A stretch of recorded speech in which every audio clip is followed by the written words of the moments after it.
Welcome back to Tradie Business School, the podcast where we have real conversations and we share insights and tips on how you can run your trade or contracting business more enjoyably, simply, and profitably. Today, I'm going to be talking about how to stop time thieves and get more done. And I've got a real life example for you today with a special guest, Kevin Bracken.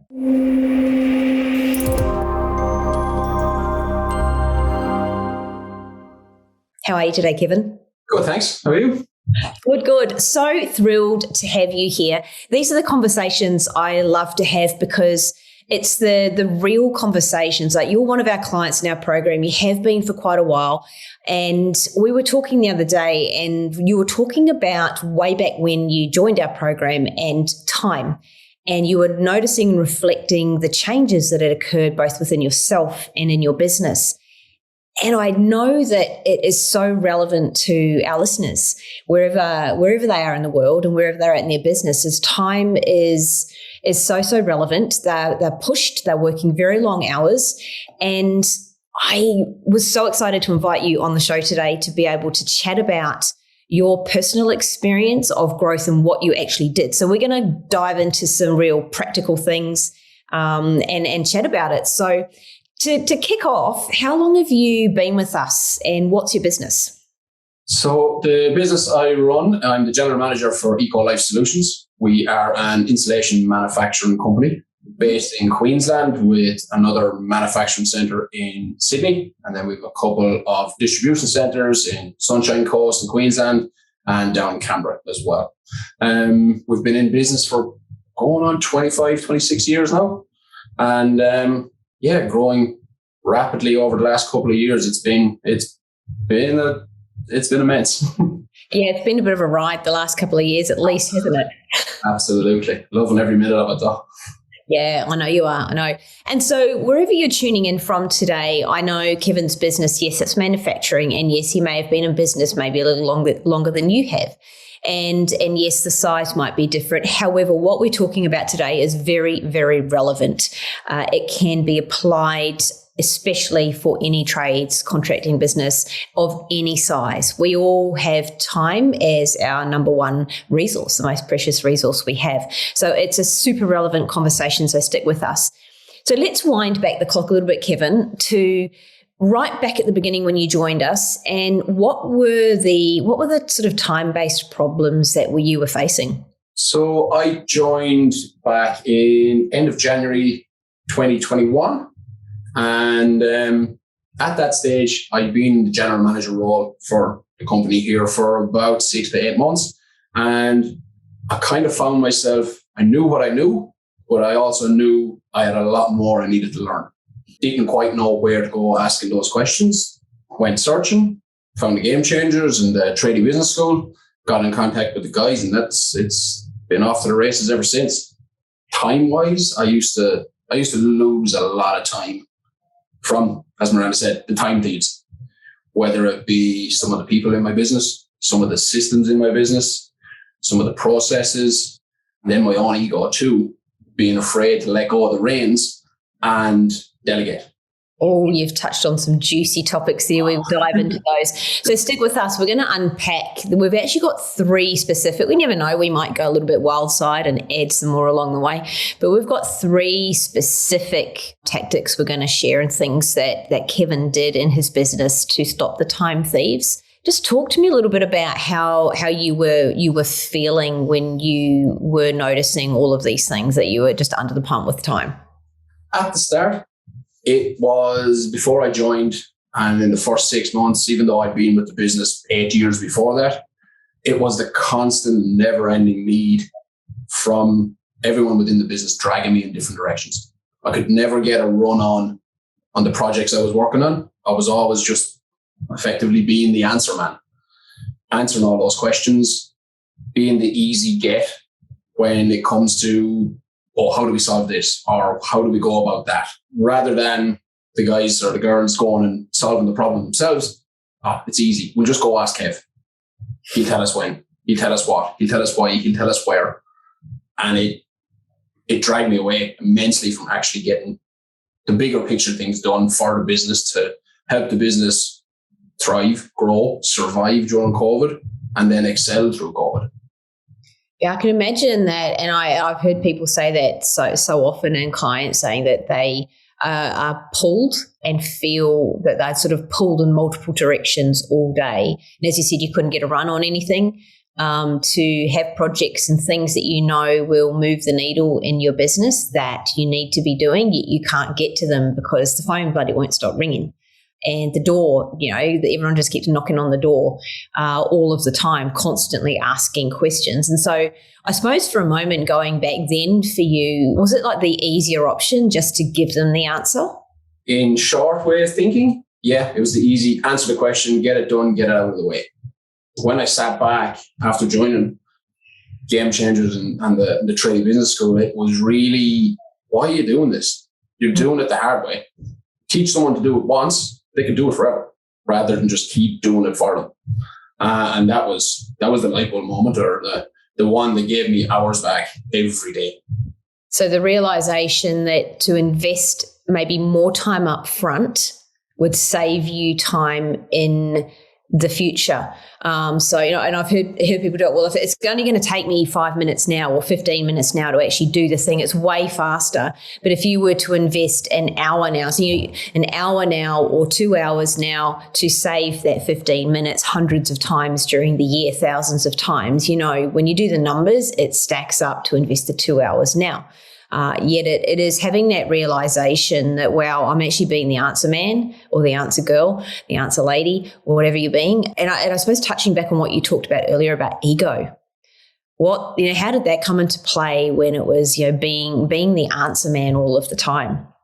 I guess for the position I'm in the business, I'm younger than most of the people I manage. So for me at the start, it was justifying to myself that I knew what needed to be done. I was able to give the answers to try make sure I could get everybody else on board with the direction I was trying to lead the business. If I can show them I know how to do it, they'll trust me, they'll follow me, they'll roll in behind and pick up the slack when I can't do it.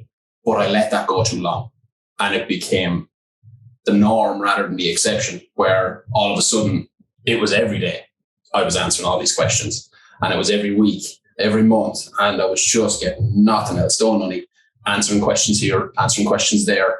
As you said, Brandon, not being able to knock over those projects that were going to really move the needle 6 months, 10 months, 12 months down the line.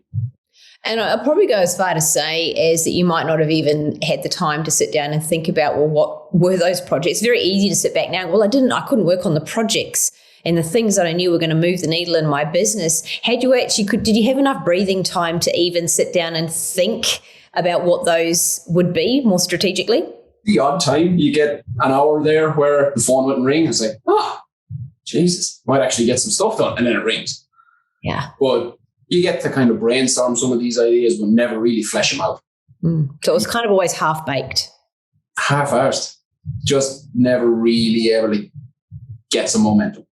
No structure to my day, no structure to my week, and just going round in circles on the hamster wheel, really. Oh, that's right. You said you left it too long. And it's that need, that ego's need for credibility. We feel good. We have a need to look good. It's part of the human condition that we will look more credible often in the eyes of others if we know the answer. So we give the answer. However, the standards we set today become the standards of tomorrow.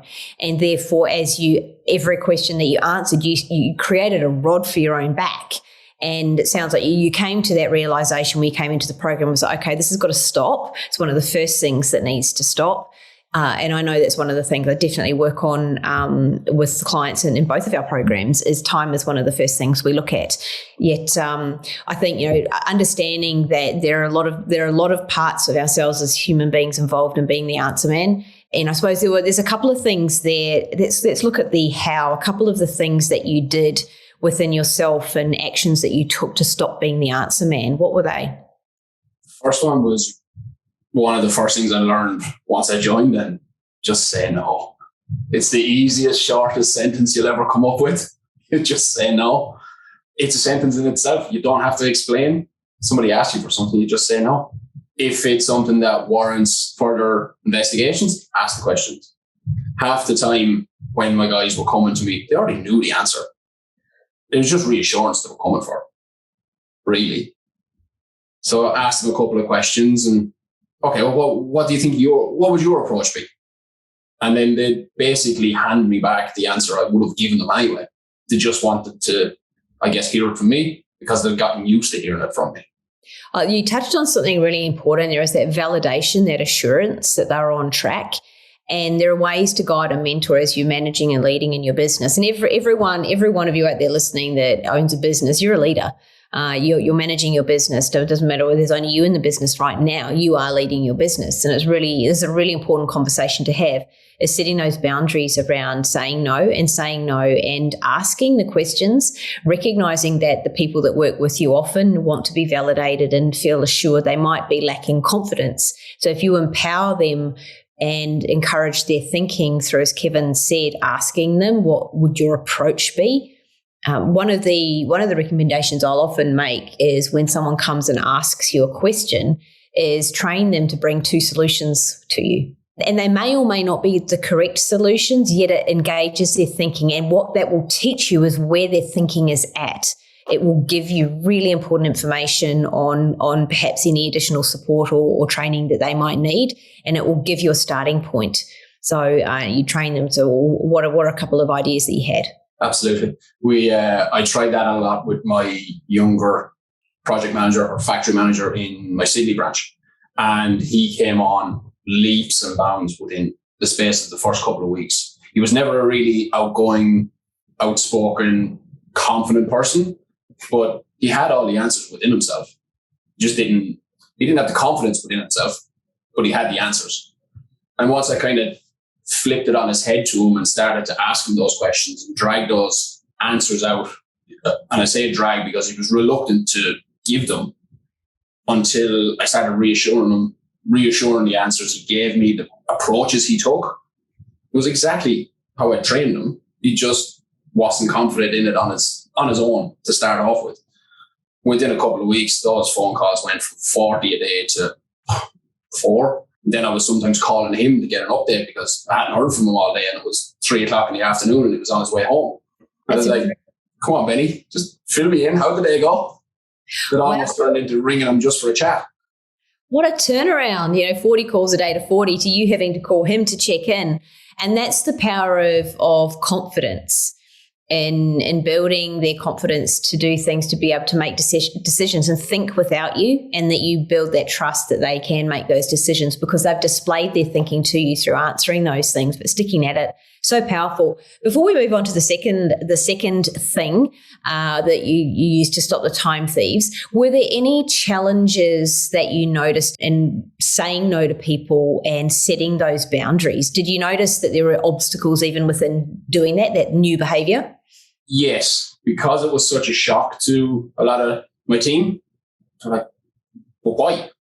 A lot of it came to, well, what did I do wrong? They were thinking they'd done something wrong because I was just giving them an outright no, go solve it yourself. To bring the confidence out in them, they just were too used to it. I got a bit of pushback in the first while, but then once I started asking more questions and bring them along in the decision-making process and showed them the way and mapped out the idea mapping I would have had the same situation, they understood where I was coming from. They then kind of understood the solving of the problem themselves and how they'd approach it. And once they explained how they would approach it to me, I was like, you've got it. You don't need me anymore. It's all you. So good. It's such a valuable lesson in that is we've got to stick with these things and understand that when we make decisions to change behavior, to change process, whatever the change is, those around us that are involved in the change didn't necessarily sign up for it in that moment or are aware of it. And so then when the decision is made on the change and to then take action on the change, then the next job becomes, or the action becomes, enrolling and engaging others. And some, depending on characteristics and personality traits and where they're at, some will take longer than others. And so that's where you got to step into bringing them all along, as you did beautifully. It's a great share. So the second way to stop time thieves was, I'll let you share. What was it? For the second one, for sure, was our processes.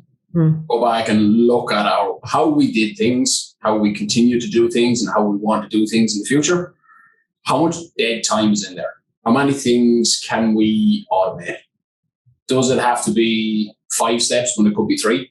Does it have to go through 2 to 3 hands for approval before it gets a decision where really it's just 1 step? Only one person really needs to know. We went back and we looked at a lot of our process, and 15, 16 months in, we're still doing it because some of the ones that we've updated already, we've now outgrown and need to update them again. Perfect example. I joined in January of 21. We were a year into COVID at that stage and things were still changing on a weekly basis. How we get our guys to work, how many guys we can have in the factory, as opposed to do we have to split and go into split shifts? How do we keep the machine turning and keep the production up, dealing with everything else that's going on in the outside world? It's not our fault, but we got to work with it. And assessing all those processes, cutting out the dead weight or the dead time and effort where it just doesn't need to be there. So it was a constant optimization. So once you've got systems in place, is to then look at always ways to optimize them. And it can be a bit of a fancy word. All it is looking for ways in which they could be improved to be better. And better might be productivity, efficiency. It might be something else. There's a couple of things you said there, Kevin. One I heard was around letting go and always looking for the status quo. So just because it's always been done one way doesn't mean that's the best path forward. Doesn't mean it should be still done that way just because it's always been done that way. That is one of the things to always look out for in thinking and in people saying it in any business is, well, why did you do it that way? Well, it's always been done that way. Because then you just end up with robots just ticking boxes and there's no growth in that. And when that happens, the world around a business, the clients, the market, the environment, the economy all moves and shifts around a business. And the business stays the same.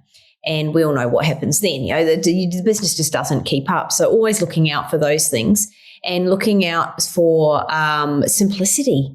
And asking yourself, is this the simplest way this could be done? Because, and I wonder if anyone out there is listening thinking that it has a tendency to overcomplicate and add steps. And if you really take a step back and go, is this the simplest way that I can achieve the outcome? And if it's not, then look at ways to strip it back. Sure. There's so many ways that you can save time in your day. Structure your week. You can, just in the way you even get up in the morning to start your day, sets you up for the rest of your day. Or how your first hour of the week goes or your first day of the week goes, sets you up for the rest of the week. Having that process, having that system, cutting out the inefficiencies that makes your life so much easier. Because it's not just time within your business that you're getting back. It's time outside your business you're getting back.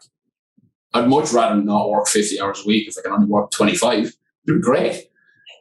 Absolutely. I know there's so many people listening today but like, yep, I'm down for that as well. And one of the tools that I know we talked about it earlier, one of the tools we do recommend is, and we've talked about it on so many podcast episodes so far, is the task audit.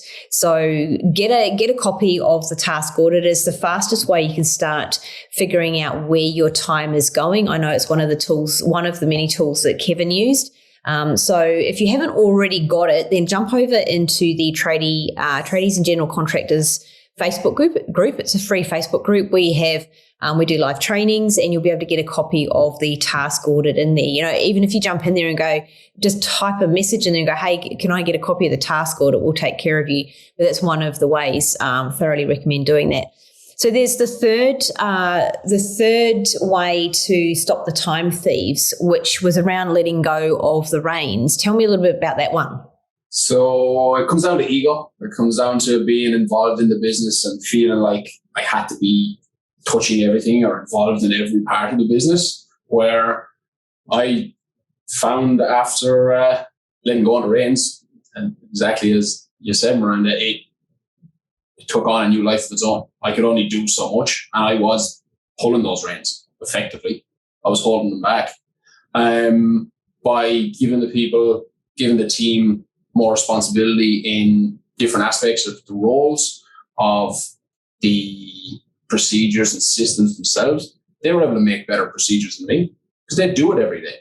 They could see the gaping holes that were just sucking up time, and once I put it to them, I go, well, where in your day are we losing time? Let's look at those procedures and let's get you some time back. Oh, I was flooded with, oh, how about this? How about that? Can we do this instead? Let's cut the time out of this one. I don't need to see half of this stuff. As long as it hits A, B, C parameters, it should be, can we automate it? I love that. I hear so many clients say, how do I get my team to take on and start doing the systems? And it's always really start thinking about why. Why would they, what's in it for them really? And you can say this is and position it as this is these are our goals and this is what we're going to be doing here and this is a new way of operating. Yet getting them on board with something like time and making their life easier and saving time for themselves as well. So overall, for one, there's more work. Potentially they get paid more if there's more work on, if there's greater efficiencies. And how could they have a more stress-free day and have more time in their lives and worlds as well and in their days, then engaging them on that. I love what you did is suddenly they start bringing you solutions. That's it. They're the closest person to the source of the information or the source of the problem or the system or procedure, whatever it may be. And I'm reasonably removed from most of the day-to-day stuff in the business. It's more the bigger side of things, bigger picture side of things, the next 6 months and the next 12 months that I'm working on. I'm not there at the coalface dealing with the orders as they come from customers and processing. And that's where I need the help with from some of the guys. They're the ones doing it. They've got the ideas that, I can just do 2 clicks instead of 5. How do we go about doing it? Can we get that done? Yeah, sweet. There's a 60% saving on whatever it is they were doing.